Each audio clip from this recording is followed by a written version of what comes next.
I didn't notice anything strange at first, and that's the part that stays with me now, because nothing felt wrong in a way that demanded attention. The house was quiet in a way that felt ordinary, almost comforting, like a silence that had existed long before I arrived and didn't react to my presence at all. It stood at the end of the street, slightly withdrawn from everything else, untouched by noise, untouched by urgency, as if time itself had slowed down when it reached the front steps.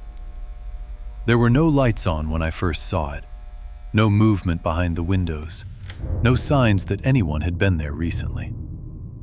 It didn't look abandoned, though, and that detail mattered more than I realized later. It looked like it was waiting without impatience, without intention, just existing in a state that felt permanent. The first few days passed quietly, almost uneventfully, and I moved through the rooms without thinking too much about it. I unpacked my things, placed objects where they felt natural, learned the way the floors responded beneath my feet. The rooms felt empty, but not neglected, as if they remembered what they were meant for. The silence didn't feel hollow. It felt deliberate. At night, that silence changed in ways I couldn't immediately explain. The air grew heavier, thicker somehow, and sounds stopped behaving the way they normally do. Even the smallest noises felt misplaced, like they didn't belong where they landed. My footsteps sounded uncertain, as if the house itself wasn't sure where they should go.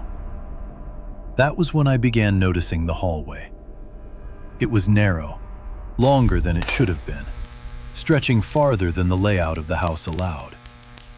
No matter how many times I walked through it, it never felt familiar. Every pass-through felt like the first, as though the space refused to be learned. At the very end of the hallway was a door.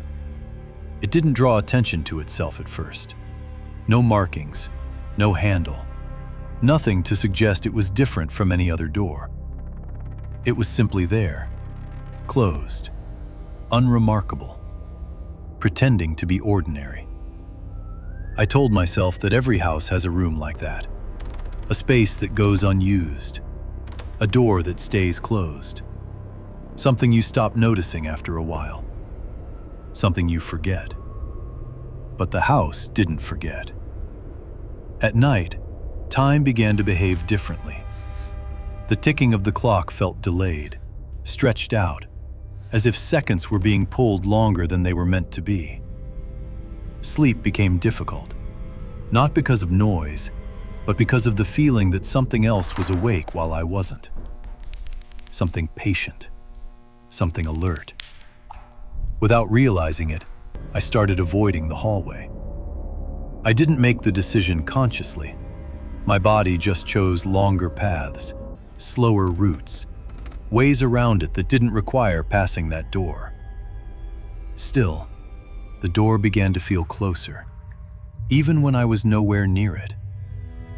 When I finally stood in front of it, the air felt wrong, thicker, heavier, as if the space behind the door was pressing outward, leaning against it from the inside. I didn't plan to open it. I don't remember deciding to. I only remember realizing that it was already open. Inside wasn't darkness. It was a room, plain, quiet, unfamiliar in a way that had nothing to do with how it looked. The walls felt closer than they appeared, and sound didn't echo the way it should. It didn't fade. It disappeared. There was a mirror inside the room. I avoided looking at it at first. Some instincts don't need reasons. When I finally did, the reflection didn't move with me. It waited. That was the moment I understood. The room wasn't empty. It was full. Full of moments that never left. Full of people who stayed too long. Full of time that had nowhere else to go. The house didn't trap bodies. It trapped presence. When I turned back, the hallway felt endless. The door behind me was gone. The house had learned me, absorbed me, understood the shape of my existence. And now, it knows you too.